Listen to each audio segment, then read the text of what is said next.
It's hard to take in that it's been quarter of a century since the legendary and iconic Sonic the Hedgehog first blasted onto our screens back in 1991.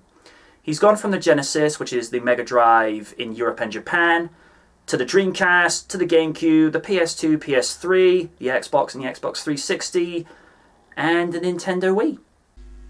The world was a very different place back then. There was no internet, at least not as commercially available as we have it today and know it. VHS was used long before DVD and Blu-ray.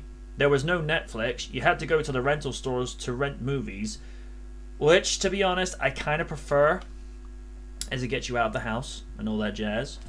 And YouTube was not even a twinkle in the eyes of its creators.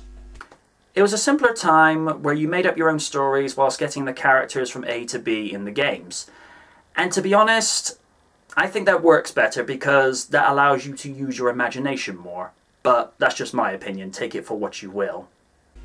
It's time to dust off those time stones as I chronicle from Sonic's first game to the present. June 23, 1991 marked the debut of Sega's new mascot, replacing the former in Alex Kidd. I distinctly recall when playing Sonic the Hedgehog, or Sonic 1 as it became affectionately known later as, with fond regard. The format was very simple. Get from the start to the end of the act in each zone collecting rings, freeing the animal friends from badniks as organic batteries for Robotnik's army, and defeating the evil maniacal tyrant in the third act to advance to the next zone where the ante is upped each time, and collecting all 6 Chaos Emeralds in order to thwart Robotnik's plan to take over the world. And to be truthful, I prefer this style of gameplay. It keeps things simple without having to follow a story that makes little to no sense. I'll cover that later. Back in the day, you played games like this just to chill, and in my opinion, that's how it should be.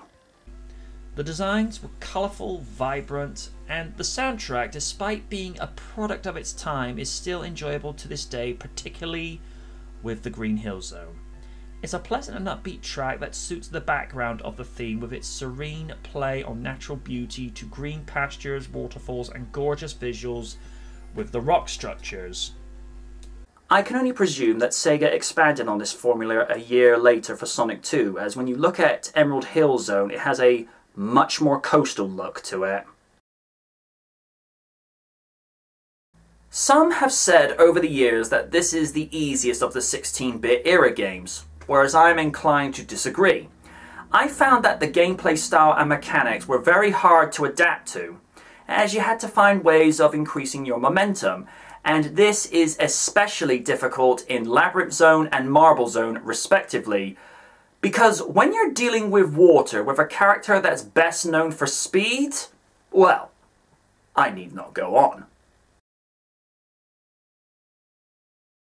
When you look back at the game, it has aged surprisingly well, as not too many games from the 16-bit era have the same replay value as that of his debut game. Mind you, I say that from the perspective of a long-time fan, so your mileage may vary on that. When you look back at it, it was a great start to a legendary career.